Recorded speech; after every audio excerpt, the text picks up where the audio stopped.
Hello दोस्तों, मैं बौर सिंह और आप सभी का मेरे सुर तरंग चैनल पर स्वागत है।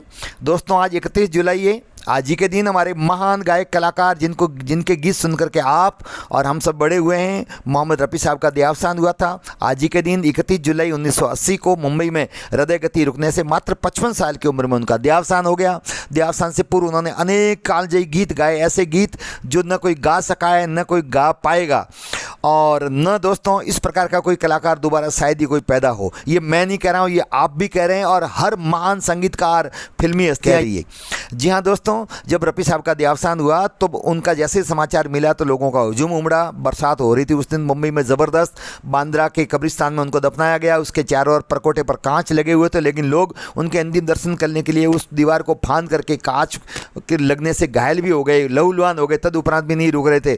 लाउड स्पीकर से बार बार घोषणा की जा रही थी, तब भी लोगों का हुजूम उमड़ रहा था। इतनी लोगों के अंदर उनके लिए दीवानगी थी।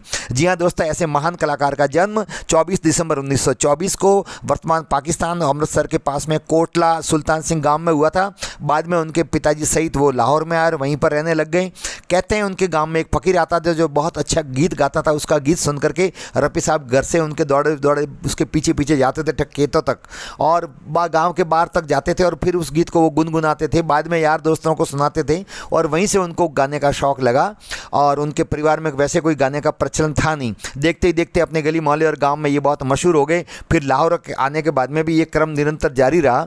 दोस्तों, कहते हैं ना कि भाग्य साथ देता है तो कभी न कभी मौका मिलता है। एक बार केएल सहगल उस जमाने के जाने माने गायक का लाहौर में प्रोग्राम था। रफ़ी साहब और उनके भाई भी टिकट लेकर के कार्यक्रम देखने के लिए गए, लेकिन सहगल साहब मंच पर आते उससे पहले ही लाइट चली गई। तो लोगों ने रफ़ी साहब को वहाँ बुलाया कि ये बच्चा बहुत अच्छा गाता है। रफ़ी साहब ने बिना माइक के बहुत मधुर गीत गाए, तालियां बजी, लोगों की खूब दाद मिली। लाइट आने पर भी उनको 3 गाने गाने का मौका मिला। सहगल साहब ने सुना, वो भी खुश हो गए। लेकिन उसी कार्यक्रम में श्रोता के रूप में बैठे थे श्याम सुंदर, जाने माने संगीतकार। उन्होंने पूछा पड़ोस में बैठे हुए व्यक्ति से कि ये लड़का कौन है, तो उन्होंने जो पास में बैठा उन्होंने कहा कि ये मेरा भाई है और इसका नाम मोहम्मद रफ़ी है। तब उन्होंने कार्ड देकर के कहा कि इस बच्चे को मुंबई ले आना, मैं इसको तराशूंगा, ये आगे जाके बहुत बड़ा कलाकार बनेगा। इस प्रकार से रफ़ी साहब की ख्याति एक बार बढ़ गई। बड़े होने पर रफ़ी साहब ने मुंबई जाने की जिद की। तब उनके भाई उनको मुंबई लेकर के आए और भिंडी बाजार में 10 बाई 10 के कमरे में शुरुआत में रहे, जो बहुत भीड़ भाड़ वाला इलाका है। थोड़ी तकलीफ भी उन्होंने देखी। फिर श्याम सुंदर जी के वहाँ मिलने गए। श्याम सुंदर जी ने उन्होंने सबसे पहले पंजाबी फिल्म 1944 में जो रिलीज़ हुई उसके लिए गीत गवाया 1941 में, जो और रिलीज हुई थी 1946 में। फिल्म का नाम था गुल बलोच, और युगल गीत उन्होंने गाया था जीवन बेगम के साथ में। सोनिए हीरिए करके गीत था, उसको गाया। उसके बाद में 1945 में गांव की गोरी फिल्म में अजी दिल तो काबू में, दिल भर की ऐसी तैसी करके गीत था, वो हिंदी फिल्म में गाया और वहाँ से उनको ब्रेक मिला। लेकिन वास्तव में उनको प्रसिद्धि मिली 1948 में, गांधी जी की हत्या हुई। तब हुस्नलाल भगत लाल जी और रफ़ी साहब ने मिलकर के एक रातों रात गीत तैयार किया, जिस गीत के बोलते सुनो सुनो ए दुनिया वालों, बापू की ये अमर कहानी। और ये गीत रातों रात बहुत हिट हुआ। इसको गीत को सुनकर के नेहरू जी बहुत प्रभावित हुए। पंडित जवाहरलाल नेहरू जो उस जमाने के प्रधानमंत्री थे, उन्होंने दिल्ली बुला करके घर पर उनको ये गीत गाने के लिए कहा। उन्होंने गीत सुना और फिर रफ़ी साहब ने पीछे मुड़ के नहीं देखा। दोस्तों, रफ़ी साहब की जो शास्त्रीय शिक्षा थी वो उस्ताद अब्दुल वाहिद खान से, पंडित जीवनलाल से और फिरोज खान से प्राप्त हुई थी। और उनको 1941 में ऑल इंडिया रेडियो लाहौर से गीत गाने का मौका मिला था और फिर इन्होंने आगे से आगे प्रगति की। रफ़ी साहब के पिता का नाम हाजी अली और माता का नाम अल्लाह रखी थे। ये 5 भाई थे और इनके 2 बहनें थी। इनको बैडमिंटन, कैरम खेलने का बहुत शौक था। पतंग उड़ाना भी उनकी विशेष रुचि थी। कहते हैं कक्षा 7वीं तक ही पढ़े थे और वो केवल उर्दू में ही पढ़े थे, उर्दू ही लिख पाते थे। इसलिए जो भी गीत स्टूडियो में गाते थे वो उर्दू में लिख करके लेकर के आते थे। रफ़ी साहब ने विभिन्न भाषाओं में लगभग 20,000 गीत गाए, जो अपने आप में कीर्तिमान है। उन्होंने उस जमाने के सभी लोकप्रिय हीरो के लिए गीत गाए और उनकी खासियत थी, ये जब भी गाते थे इतनी तन्मयता से और तल्लीनता से गाते थे कि देखने वाले को पर्दे पर ऐसा ही लग रहा था जैसे वो स्वयं हीरो ही गा रहा था। और इसी के कारण से ये सभी हीरो के पहली पसंद हुआ करते थे और इनके गानों के बलबूते पर अनेक फिल्में हिट हुई, जिसकी कोई कहानी महत्वपूर्ण नहीं थी। सामान्य कलाकार के लिए भी उन्होंने गीत गाए तो वो भी रातों रात स्टार बन गया।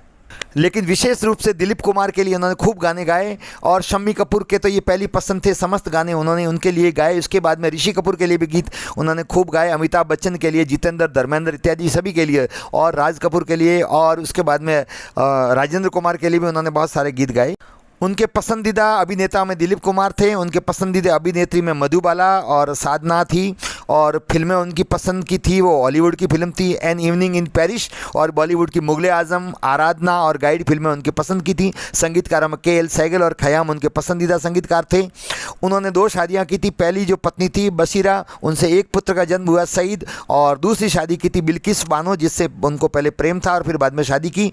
उनसे संतान हुई जिसमें खालिद रफ़ी, हामिद रफ़ी, शाहिद रफ़ी, ये 3 बेटे हुए, और 3 ही बेटियां हुई दूसरी पत्नी से, परवीन, यास्मीन और नासरीन।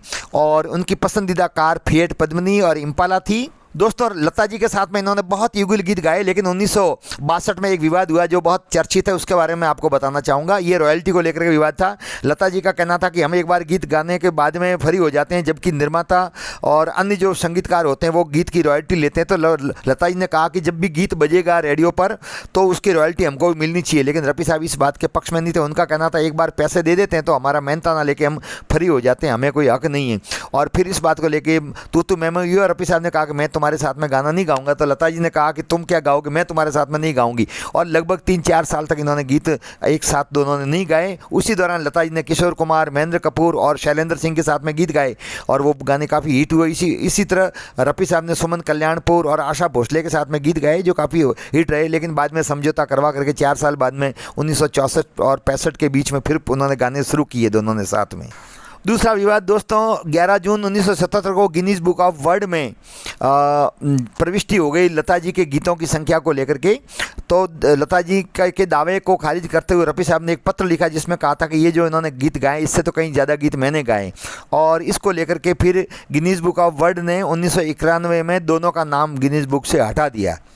दोस्तों, मेरी इच्छा तो मैं गा करके आपको सुनाऊं, लेकिन वीडियो काफ़ी लंबा हो जाएगा। लेकिन उनके पसंदीदा गाने देशभक्ति गानों में कर चले हम फिदा, जानो तन साथियों, अपनी आज़ादी को, या अपने आज़ादी को हम हरगिज़ मिटा सकते नहीं, या आओ बच्चों तुम्हें दिखाएं झांकी हिंदुस्तान की, या दे दी हमें आज़ादी बिना खड़क बिना ढाल, साबरमती के संत तुम्हें कर दिया कलार, या इस देश की धरती सोना उगले उगले हीरे मोती, जैसे अनेक गीत। उनके मशहूर गानों में मन रे तू काहे ना धीर धरे, चित्रलेखा फिल्म 1964 में, तेरे मेरे सपने, गाइड के लिए दिल न ढल जाए हाय रात ना जाए, गाइड फिल्म के लिए मधुबन में राधिका नाचे रे, बहुत लोकप्रिय गाना, ये भी इन्होंने गाया। मन तरसत हरिदर्शन को, ये भी बहुत सुंदर गाना। कहते हैं जब ये गीत गाया तो उनके कंठ से इतना ऊंची आवाज़ उन्होंने खींची कि उनके गले से खून बहने लगा। इसी प्रकार से बाबुल की दुआएं लेती जा गीत जब गाया विदाई का, तो उनकी बेटी की शादी के दृश्य याद करते हुए वो रो पड़े गाते गाते, और आपको गाने में ऐसा एहसास भी होगा।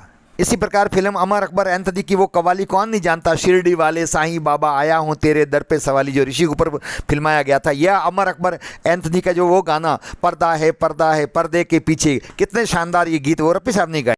इसके अलावा चाहे कोई मुझे जंगली कहे गाना जो शम्मी कपूर पर फिल्माया गया, बहुत ही लोकप्रिय रहा। उसके बाद में शम्मी कपूर पर फिल्माया गाना आसमान से आया फरिश्ता, प्यार का सबक सिखलाने, ये भी उनका ही गाया हुआ है। संजीव कुमार पर फिल्माया गया खिलौना फिल्म से ये गाना, खिलौना जान कर तुम तो मेरा दिल तोड़ जाते हो, या धर्मेंद्र पर फिल्माया गया गाना मौसम बड़ा बेईमान है आज।